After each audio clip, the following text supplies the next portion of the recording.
¿Cómo andan? 6:30 de este jueves, nuevo horario para nuestros Master Think. Este es el Master Think número 7 del año. Eh, un gustazo estar con todos ustedes. Estamos de gira con mi compañero de ruta y más compañero de ruta que nunca desde el lunes viajando nuevamente on road. ¿Qué haces, Joaco? ¿Cómo anda Fede? ¿Qué tal? ¿Cómo andan todos? Bueno, hoy muy expectante de nuestro Master Think número 6. Así que con nuestro invitado de lujo, Ernesto Van Pewer, y toda la comunidad reaccionando e inspirando desafíos. El espacio este apunta a generar salto de conciencia y en realidad la conversación con Ernesto y con todos los invitados no buscamos tener respuestas, sino tener nuevas preguntas. Y de eso se trata el Master Think, es poder tener un salto de conciencia y poder reflexionar. Así que, bueno, bienvenido Ernesto, ¿cómo andás? Muchas gracias por la invitación, un placer, a disposición. Espero que tengamos un diálogo interesante. No dudo que así será. Y bueno, primero y antes de empezar, quiero recordarle a todos que esto que estamos haciendo, además después lo colgamos en nuestro canal de Spotify, lo colgamos en nuestro canal de YouTube, con el numeral MasterThink lo van a poder encontrar, así que para difundir y conversar. Y realmente es, desde lo personal, de las conversaciones que más expectativa me generaron. Ernesto es un ser que nos cruzamos un día en el bar del edificio donde estábamos, donde trabajaba hace como 10 años, y nos pusimos a hablar y vimos que había un montón de cosas en común. Él tiene su origen de ingeniero agrónomo, aunque ya cada vez parezca mucho más lejano. Eh, y me dicen, ¿cómo lo tengo que definir? Y es un futurista, un tipo que de la agronomía pasó a las finanzas corporativas, y un día se transformó en un león herbívoro porque se dio cuenta de que en el mundo estaban pasando cosas complicadas a nivel clima, a nivel sociedad, pero a la vez venía entendiendo eso por un lado, venía entendiendo las tecnologías de una manera muy diferente de la que lo entendemos nosotros. Uno habla de exponencialidad, habla de estos conceptos que ahora vamos a profundizar, y decimos, bueno, ¿cómo se mezcla la tecnología? En ese momento nos había maravillado el Bitcoin, volviendo el Silicon Valley, el blockchain, la inteligencia artificial, cambio climático, cultura colaborativa. ¿Cómo se conjuga todo eso con el agro, con nuestra cotidianeidad, con el mundo financiero? Lo venía esbozando desde su momento y creo que hoy lo tiene muchísimo más maduro, así que creo que sobre eso vamos a ir conversando el día de hoy. Así que es un gustazo darle la bienvenida a Ernesto, y empezar a conversar. ¿Qué haces, Ernesto? Todo bien. ¿Querés arrancar con algunas preguntas, un poco de contexto? ¿Cómo querés Correcto, arrancar?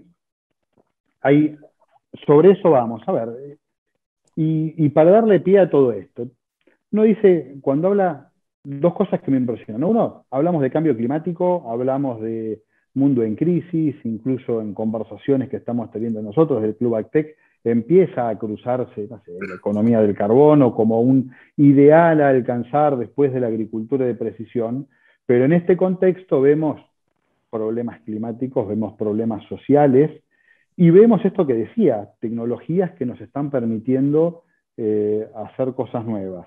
Ahora, y nos pasaba ahora a la mañana, Nicky le mostraba a Ernesto un libro de él que se había comprado, le hubiera encantado que lo firme, pero no estaban en el mismo lugar, y Ernesto dice, uy, no, pero ese libro es re viejo, es del 2015. Tiene incorporado que en 6 años pasó de todo y casi que es otra generación o es otra generación de cosas. Entonces, lo que te pediría, Ernesto, para ir tomando velocidad en la conversación, si este contexto y esta incertidumbre que reina entre nosotros, y esta volatilidad y este mundo complejo, ambiguo, incierto, le podés meter un dragging, podés ir un poco más profundo y, bueno, ¿cómo lo estás viendo vos o qué significa para vos un mundo complejo? Que más palabras no tengo. Bien. A ver, yo quisiera afirmar con mucha convicción de que las próximas 2 décadas son las 2 décadas más cruciales de toda nuestra civilización, de toda nuestra historia. Y porque los cambios están ocurriendo de una manera exponencial. En el pasado los cambios tardaban mucho tiempo en suceder. Había varias generaciones, digamos, que tenían la capacidad de adaptarse. Ahora estamos en un proceso que es exponencial y me gustaría fijar, digamos, algunas definiciones. La primera es exponencialidad. ¿Qué significa exponencialidad? ¿Cómo describirlo? Para entenderlo, recién, digamos, cuando estábamos en la previa, se me ocurrió este ejemplo. Si yo coloco en la habitación que están ustedes una gota de agua que se reproduce cada minuto, ¿no? Se duplica, 2, 4, 8, 16, y llena la habitación en 1 hora, en 60 minutos. El minuto anterior, el nivel de agua en la habitación está por la mitad. Si esa habitación tiene 2,40 metros, en el minuto 59 está en 1,20. En el minuto 58 está en un 60 centímetros. En el 57 en 30, en el 56 es 15 y 5 minutos antes está tocando los tobillos. O sea que si esa gota se colocó, pasan 55 minutos que ustedes no se dieron cuenta de nada y en el minuto 55 se mojaron los tobillos y tienen 5 minutos para salir de la habitación. Y eso, como individuos, lo podemos hacer. Nos preocupamos, entendemos que se rompió un caño, pero tenemos 5 minutos para salir.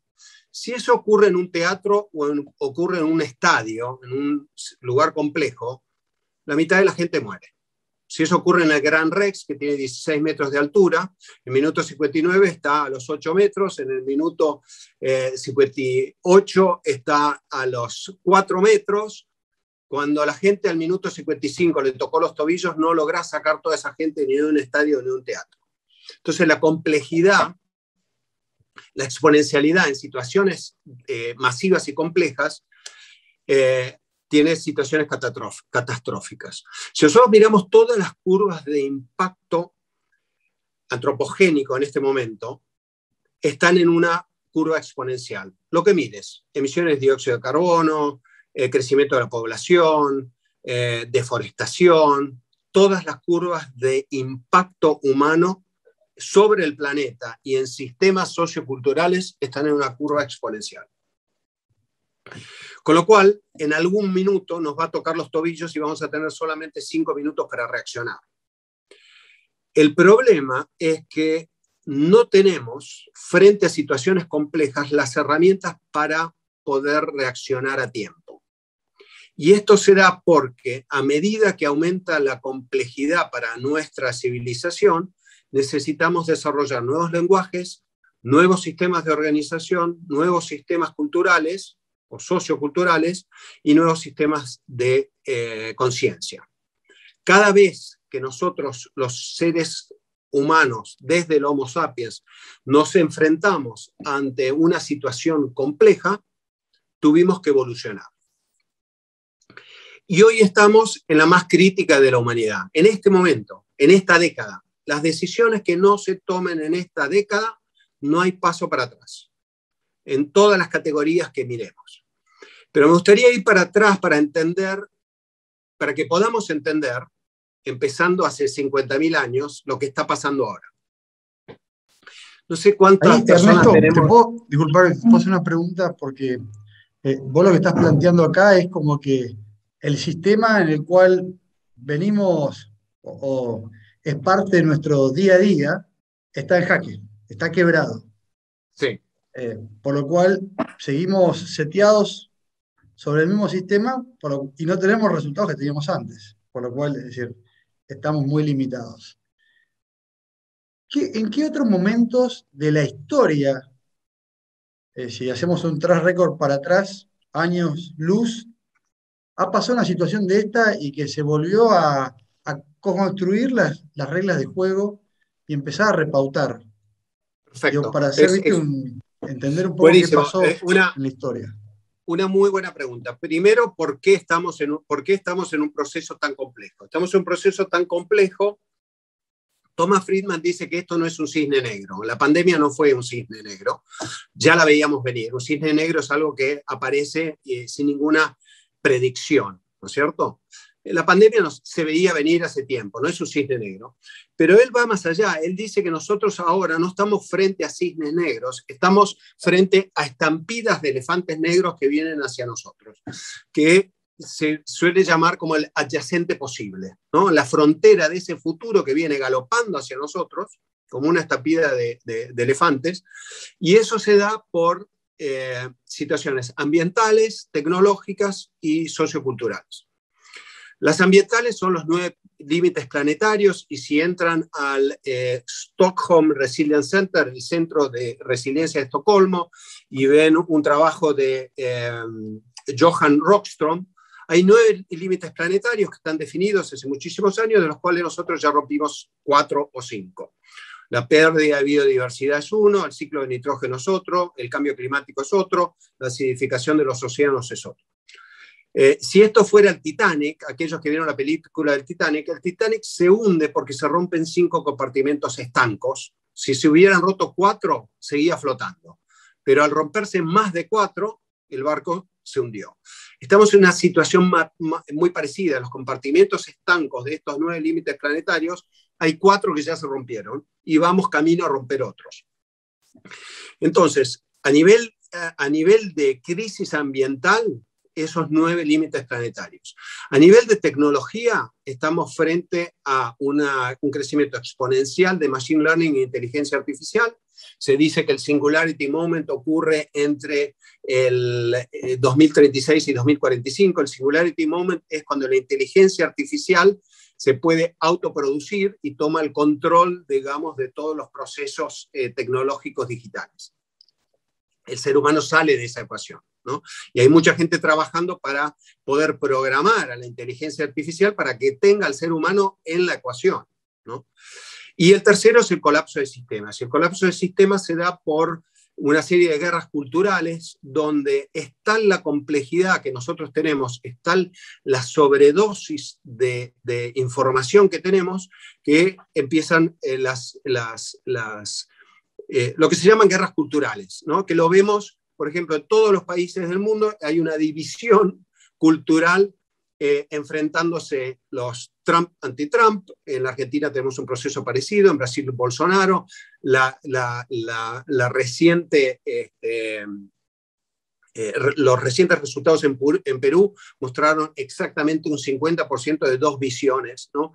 Entonces, lo que pasa es que la gente trata de radicalizarse en los sistemas que conoce, ¿no? Y ahí se produce una serie de culturales que está encima potenciado por las noticias falsas que crean los medios digitales. Pero no quisiera entrar en eso. Ese adyacente posible viene hacia nosotros, crea una enorme complejidad que embuca es esa volatilidad, incertidumbre, complejidad.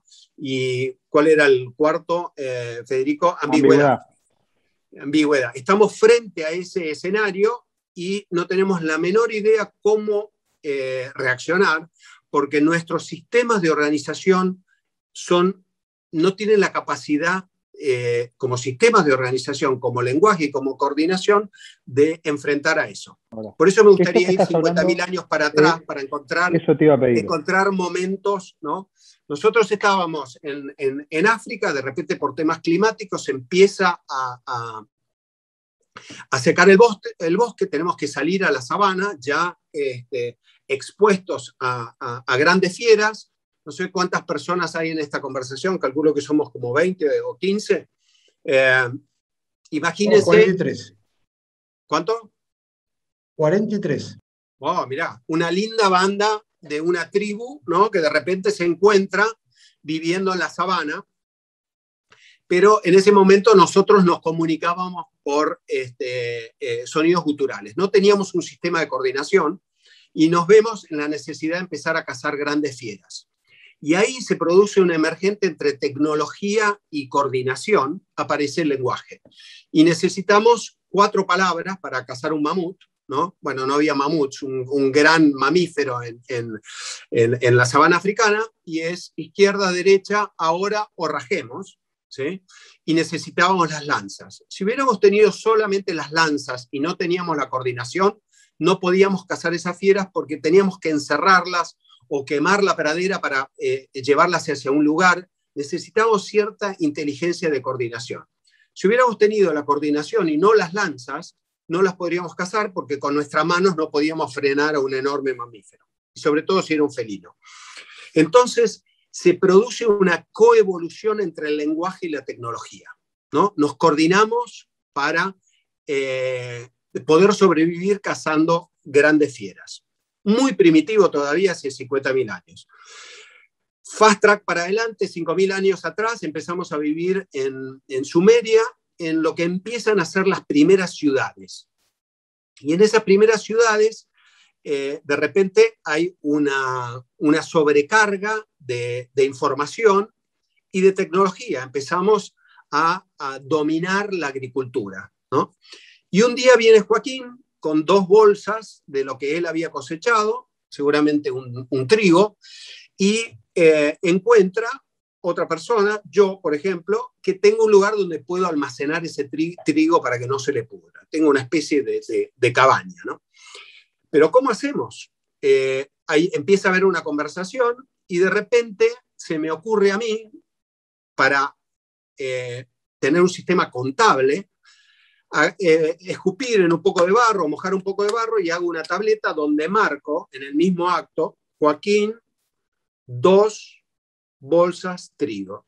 En ese acto, muy simple como estoy explicando, aparece la escritura y la matemática. La escritura y la matemática aparecieron en Sumeria hace 5.000 años porque de repente hubo una complejidad muy grande de personas empezando a vivir juntas en ciudades. Habíamos dejado de ser nómades, ¿no? Y de repente aparece la escritura y la matemática como el segundo y tercer lenguaje. Aparece primero el habla con las lanzas y la coordinación.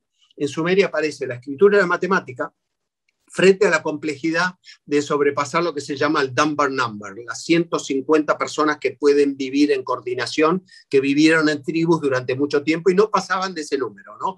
Porque es el número donde podíamos tener un marco de confianza y protección. Ahora, ¿qué pasa en Sumeria hace 5.000 años en ese acto donde Joaquín y yo marcamos 2 bolsas de trigo en una tableta de barro? En un periodo muy corto de tiempo, a partir de ese nuevo lenguaje aparece la rueda, la vela, la arquitectura, el arco en ménsula, herramientas para la agricultura, además del arado, y el sistema de riego. Aparece el concepto de ciudades, aparece el concepto de tiempo, aparece el concepto de mapas, porque con la vela teníamos que empezar a navegar y empezamos a delinear las costas. Aparece la astronomía y la astrología, aparece los medicamentos y la cirugía. En un periodo muy corto de tiempo, porque frente a esa complejidad nosotros logramos no solamente crear un nuevo lenguaje, o 2 nuevos lenguajes que aparecieron juntos, sino que logramos generar un nuevo sistema de organización, que es el de vivir en ciudades. Fast track para adelante, aparece una serie de idiomas adicionales, que son, esto es un trabajo de Marshall McLuhan y Robert Logan, la ciencia, ¿no? Aparece Newton, aparece Descartes, y en el siglo pasado, ya cuando habíamos nacido nosotros, por lo menos algunos de nosotros acá, aparecen los 2 últimos lenguajes que publica Robert Logan en su libro El sexto lenguaje, que son la computación e Internet. Yo lo que estoy planteando y me gustaría plantear hoy es la aparición del 7º lenguaje.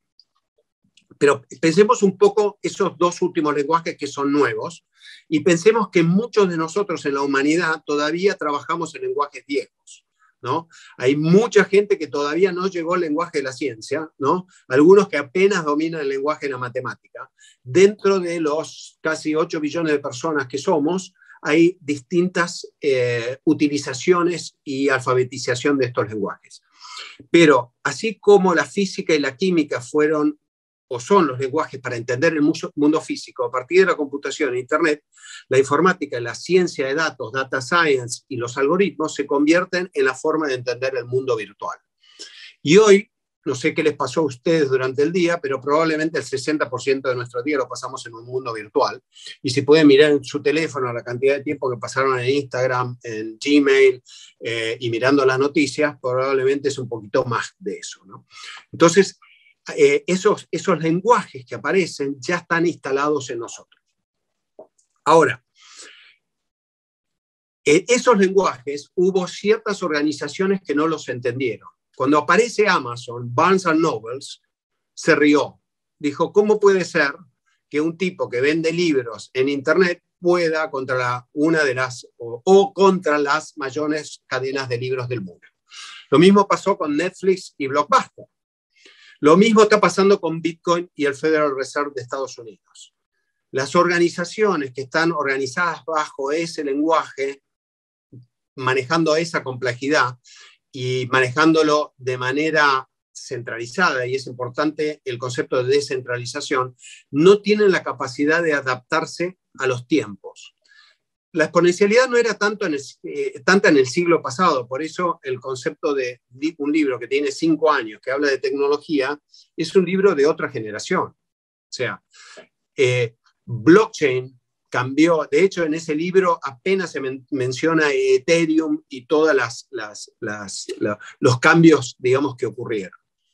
Ahora, frente a este adyacente posible que está viniendo de vuelta como una estampida de elefantes, nosotros en este momento estamos justo creando otro lenguaje que yo propongo que se llame cripto. ¿Por qué cripto? Porque cripto quiere decir en griego escondido o secreto.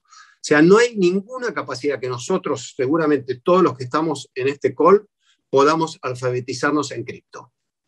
Yo, por lo menos, ya me di por vencido. O sea, porque mi cabeza todavía está funcionando probablemente entre el lenguaje de la ciencia y la computación.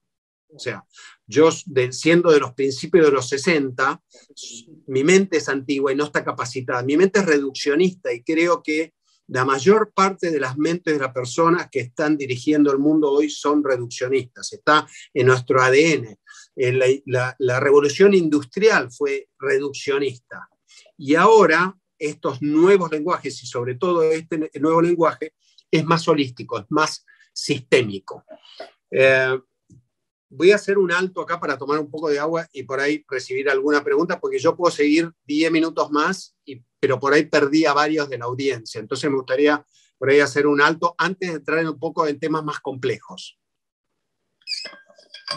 A ver, yo quería que refuerces en 2 palabras. Fuiste definiendo muy claramente los distintos lenguajes que tuvimos.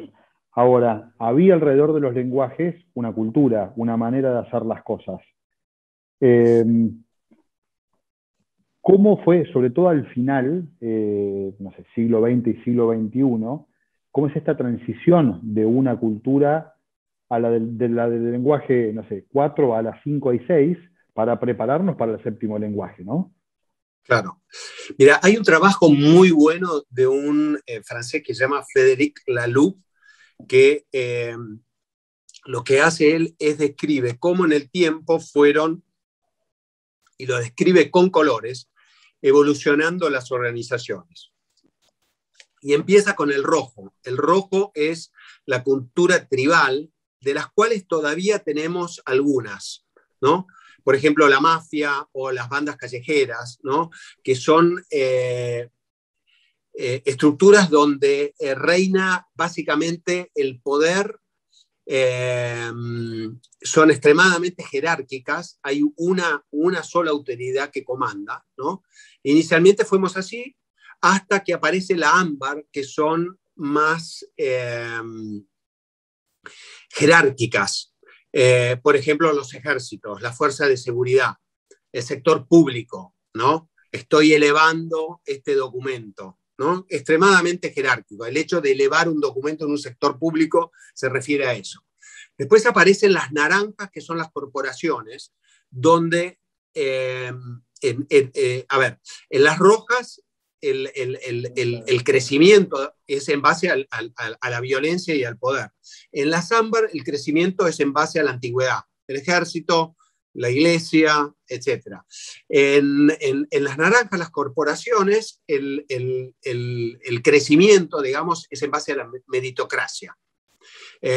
Después él explica que aparece la verde, donde tenés ejemplos de las ONGs, Starbucks, ahí miran el bienestar de los empleados.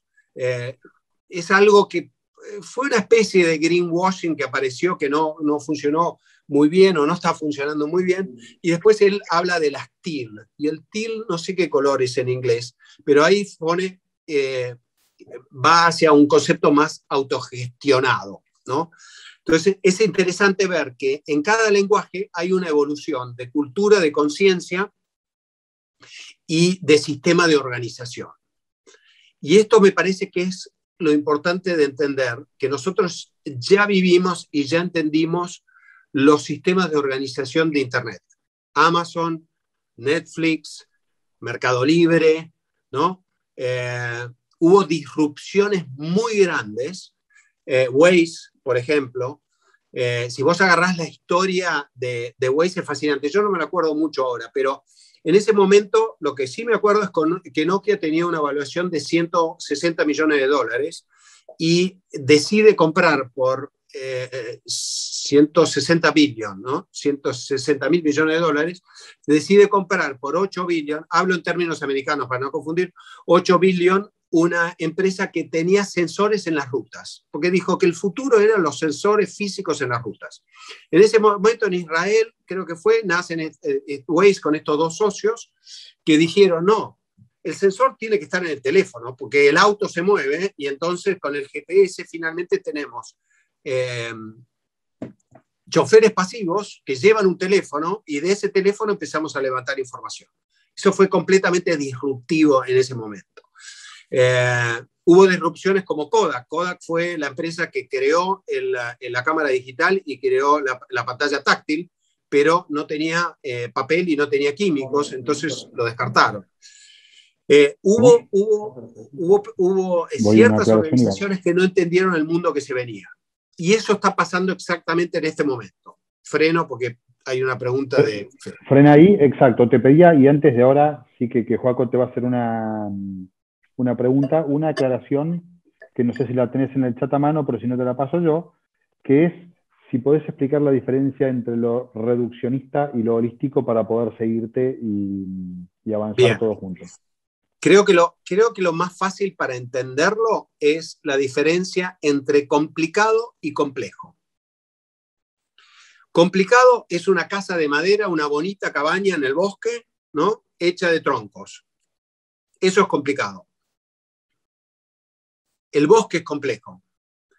Se produce un incendio, se quema la cabaña y se quema el bosque. Dentro de 50 años, los cimientos de la cabaña van a estar ahí, pero el bosque creció de vuelta. Tiene una producción, como todo sistema vivo, de regeneración y autopoesis, ¿no? Autogeneración. Ahí es donde, si pensamos, y era parte de la pregunta, es, llegamos a un quiebre del sistema, entendimos hasta dónde estamos parados en Internet. Ahora, ¿cómo seguimos? Y esto es el concepto, hasta el título del Master Think, que es regeneración.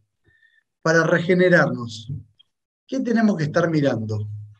¿Qué modelos son? ¿Creamos nuevos modelos o hacemos un benchmark de otros modelos que están funcionando en otros ambientes? Bien. A ver, déjame, por ahí esto lo puedo contar de un punto de vista personal para que se entienda, ¿no? Y lo voy a hacer corto. A mí me costó 7 maratones autoabastecido a través del desierto de Atacama durante 7 días, 250 kilómetros, salirme de mi identidad de investment banker. Tuve que dejar esa piel en el desierto como una culebra, se mete en un lugar oscuro, busca un lugar filoso y sufre mucho y deja la piel, y esa piel ya no le servía porque se había achicado y estaba llena de parásitos, ¿no? Yo salí del desierto, digamos, habiendo dejado esa vida, esos 20 años de banca de inversión ahí. Y después me puse a tratar de entender cómo el nuevo lenguaje que era Internet podía generar un salto de conciencia. Concepto de Marshall McLuhan que dice, no es el contenido que genera el cambio de conciencia, es el medio que genera el cambio de conciencia. Y en esa búsqueda, un día me encuentro con una persona que tiene mi edad, los dos tenemos 60 años, se llama John Fullerton, y él fue el director de derivativos de JP Morgan. Creó el Departamento Internacional de Derivatives de JP Morgan. Investment banker también. Un derivativo, un swap, una opción, es una dimensión financiera extractiva de la dimensión financiera.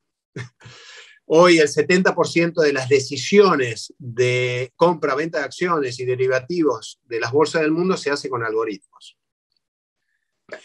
Se dio cuenta, digamos, lo que había hecho y sale y crea algo que se llama The Capital Institute, es un think tank donde se dedicó durante 10 años a estudiar los sistemas vivos y tratar de entender cómo los sistemas vivos, como ecosistema regenerativo, ese bosque que se quemó y vuelve a crecer, versus la casa o la cabaña que se quemó y queda ahí solo las cenizas, cómo podía traer a sistemas económicos los principios y patrones de los sistemas vivos. Y ahí publicó una serie de papeles, papers y libros. Libros no, actualmente son papers. Después se los puedo compartir.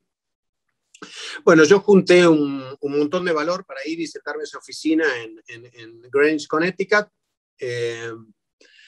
No sabía muy bien qué decirle a este tipo, porque yo lo había escuchado en podcast, había estudiado su trabajo, etc.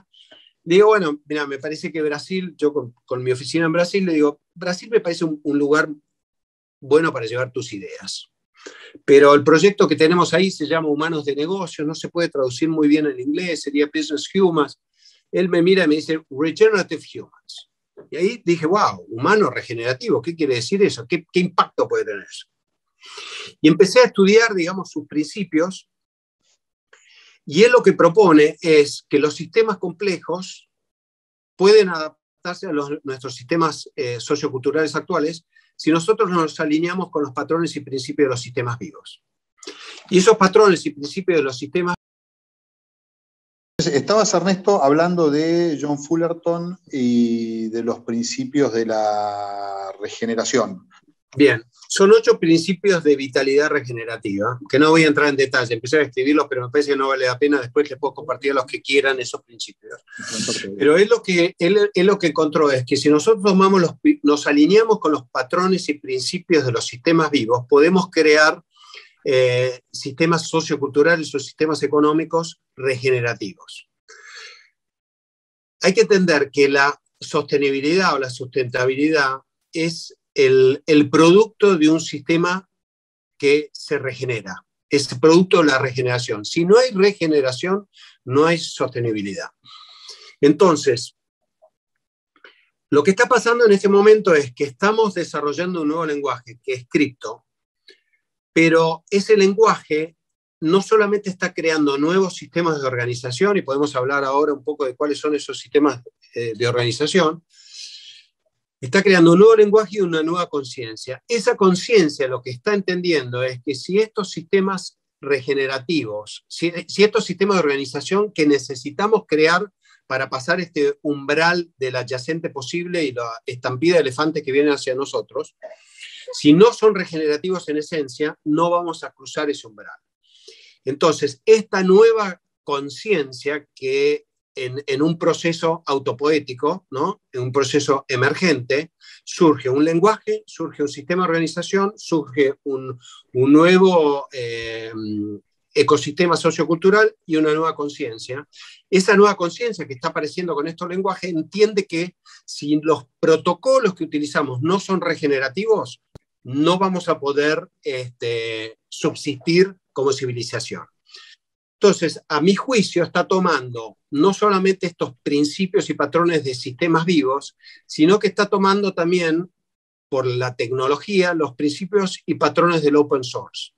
Si nosotros tomamos los 8 principios en cualquier búsqueda de Google le van a aparecer cuáles son los 8 principios principales del open source. El primero es la mejora holística, es el mismo que el que acuñó John Fullerton. Tenemos transparencia, colaboración, meritocracia, comunidad de colaboración. Entonces, este lenguaje cripto está tomando la esencia inicial de Internet, no la de este momento que es un capitalismo netárquico.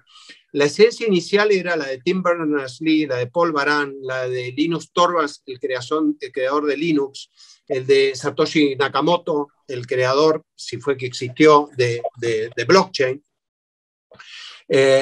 Y esos fundamentos esenciales eran basados en la colaboración, la transparencia y la construcción colectiva.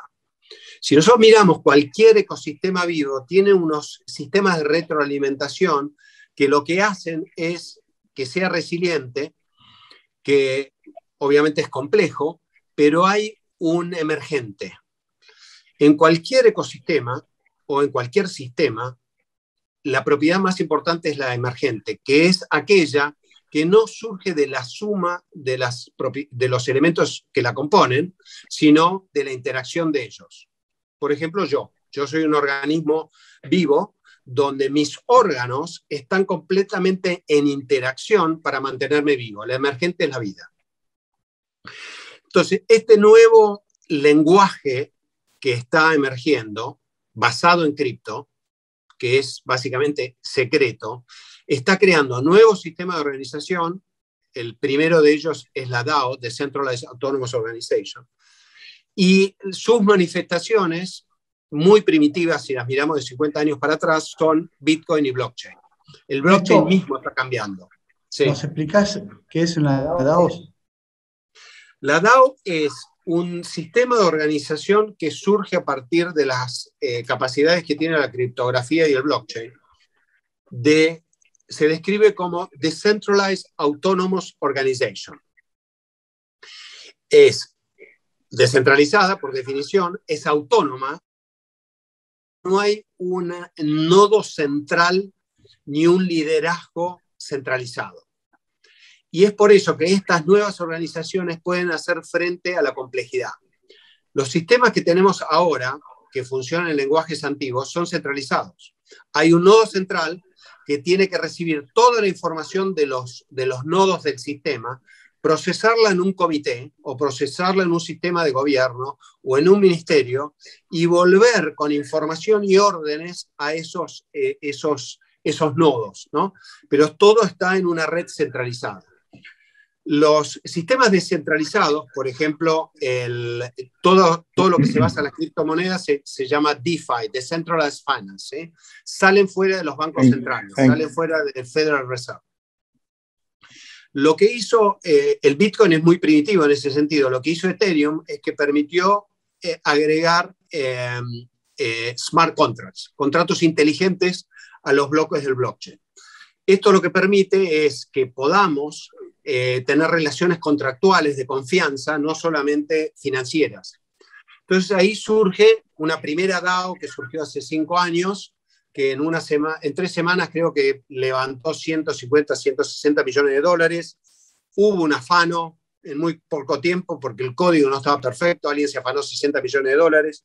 De hecho, hace un mes en una DAO se afanaron 600 millones de dólares. Pero lo que pasa en esto, que no pasa en el robo a los bancos, es que rápidamente los encuentran y la plata se devuelve. Estamos, para entenderlo, en un proceso muy primitivo de crear nuevos sistemas de organización. Y las DAO son los primeros. Son los primeros... Ernesto. Sí. ¿Puedo entender entonces, después de toda la evolución, que el capitalismo puede haber sido el sistema que permitía organizar la complejidad existente hasta hace poco tiempo? Dimos un salto en la complejidad por la exponencialidad que nos acompaña de hace 50.000 años, lo que pasa que hoy estamos en los últimos minutos y en paralelo tiene que emerger y es posible que emerja, o esto que estás diciendo es este nuevo sistema que emergería como fue el capitalismo en otro momento, ahora no sé, un postcapitalismo, criptolismo, no sé cómo lo podemos llamar. ¿Es una analogía válida o estoy diciendo un disparate? Sí, lo que no puede pasar con aquellos que están diseñando, acá tenemos dos paradigmas. En el mundo existen ya dos paradigmas, el paradigma reduccionista y el paradigma holístico, para ponerlo, el paradigma cartesiano y el paradigma sistémico, ¿no? Hay dos maneras de pensar completamente distintas. Creo que lo más importante, digamos, para llevarnos de esta conversación es que donde tenemos que trabajar es en nuestra manera de pensar. Si nosotros no trabajamos en nuestra manera de pensar, sabiendo que hay ya un mundo que emergió,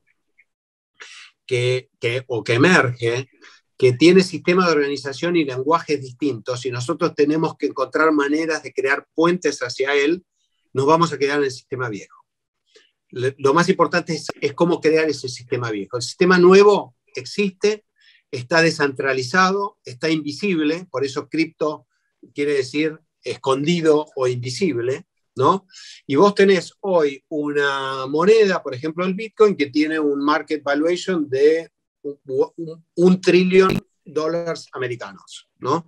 Eso ya funciona, ya la criptografía, hay una generación de seguramente todos los que tenemos hijos acá, arriba de 16 años o arriba de 15 años, ya están haciendo trading de criptomonedas. O sea, el mercado pago es algo viejo para ellos, ¿no? En términos de, te puede nombrar, yo creo que un chico hoy de 16 años te puede nombrar, no te puede nombrar 10 árboles, pero te puede nombrar 15 monedas cripto. Es así. Y seguramente las tiene en su cartera.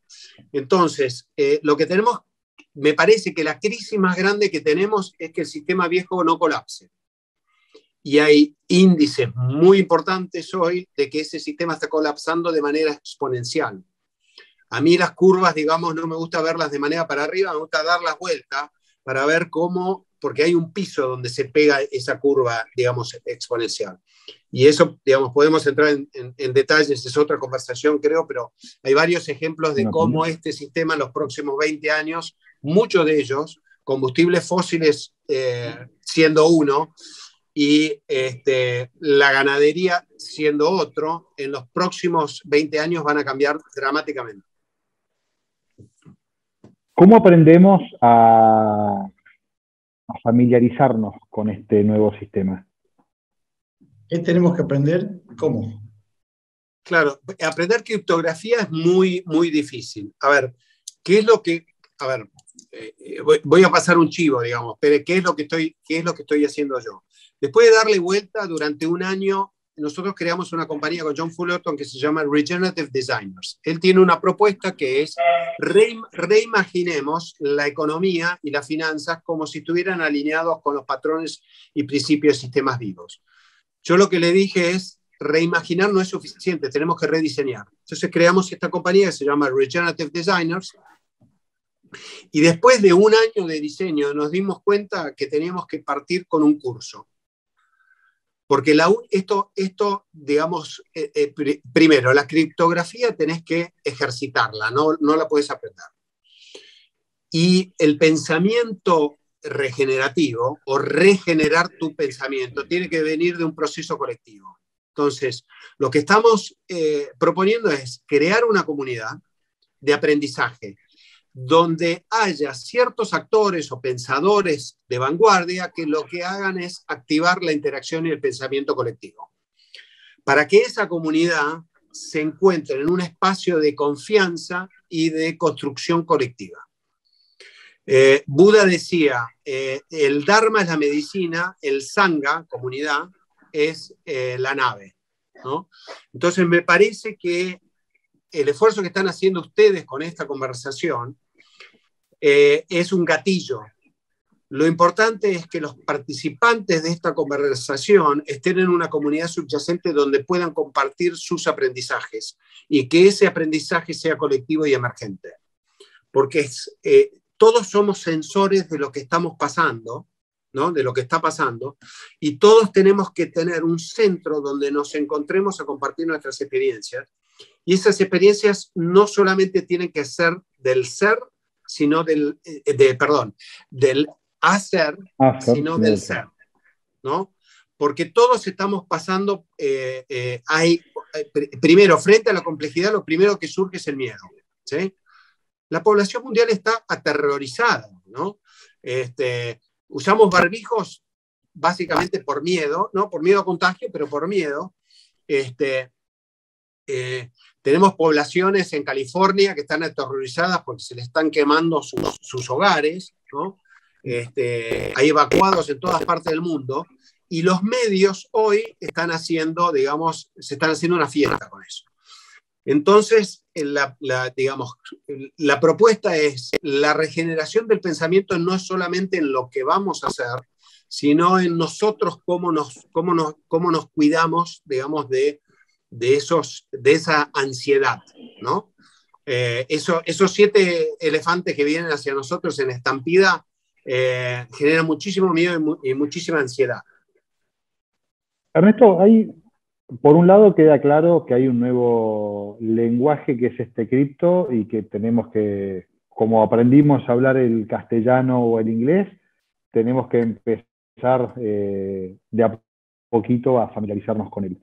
Ahora, cuando hablamos de regenerar el planeta, y siendo el carbono uno de los puntos críticos, los únicos que yo sepa que pueden capturar carbono de la atmósfera para poder volver a fijarlo son las plantas, que es cosas más, cosas menos lo que hacemos los que estamos en el mundo de la agronomía. ¿Vos considerás que hay un rol preponderante en el mundo de la agronomía, la agricultura, la ganadería, silvicultura, lo que sea con el manejo de plantas, y que eso va a poder vincularse a este mundo a través de bonos, criptomonedas, pero básicamente eso va a ser todo lo virtual con el sustrato real de esto, o estamos muy lejos y es muy lento y muy poco el impacto? No, yo creo que va por ahí. Lo que pasa es que eso demanda una serie de decisiones que me parece que no están los incentivos todavía para que ocurran. Es lo improductivos que somos en la producción de proteínas, ¿no?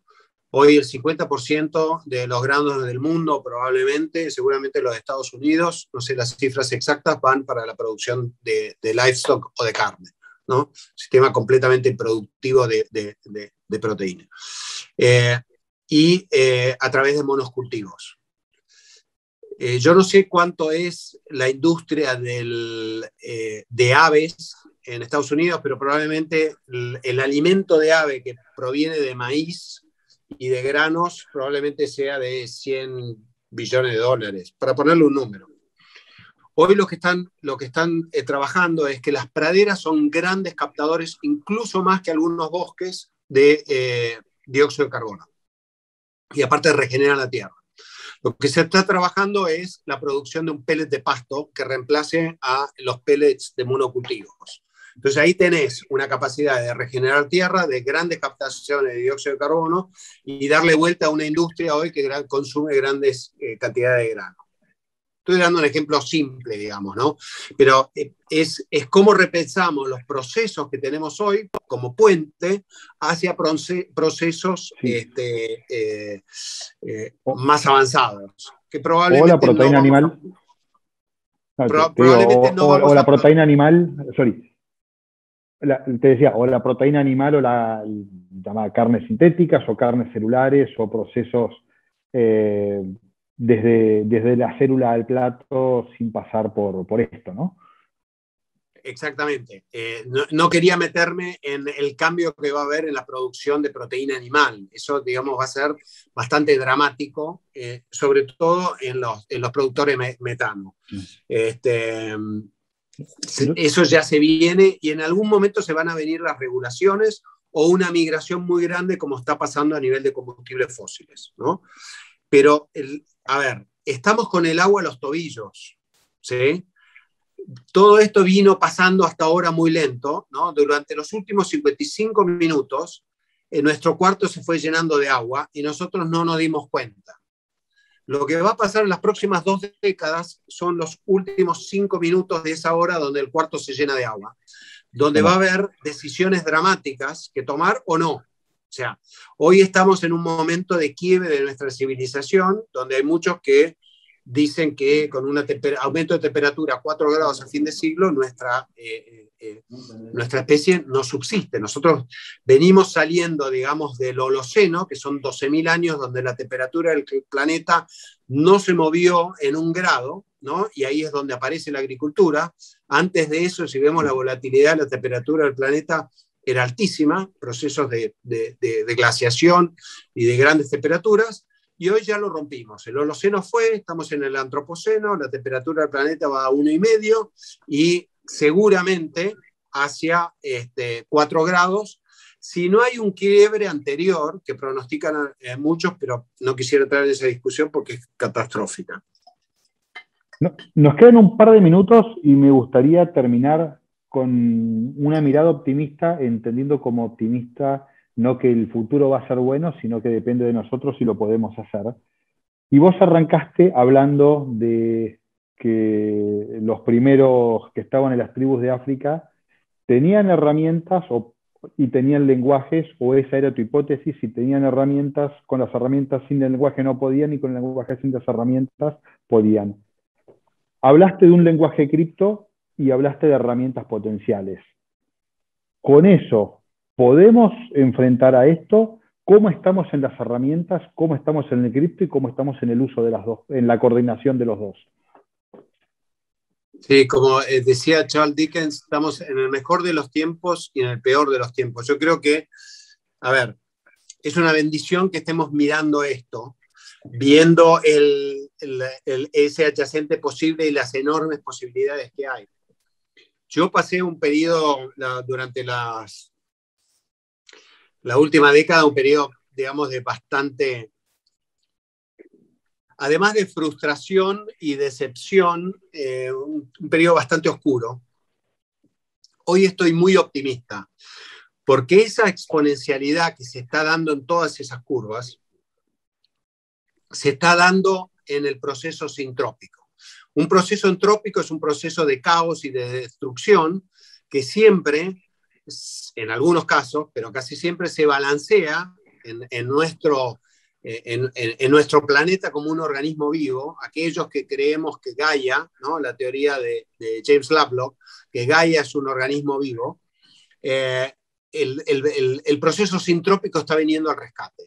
Y ese proceso sintrópico se manifiesta en cosas que empezamos a entender como lenguaje y tecnología, ¿no? Que coevolucionan en soluciones, pero también a nivel de conciencia. Yo que vengo, el primer libro que publiqué, lo publiqué en el 2006, se llamaba Sostenibilidad 2.0, que era el choque de dos tendencias, la sostenibilidad en ese momento y la web 2.0.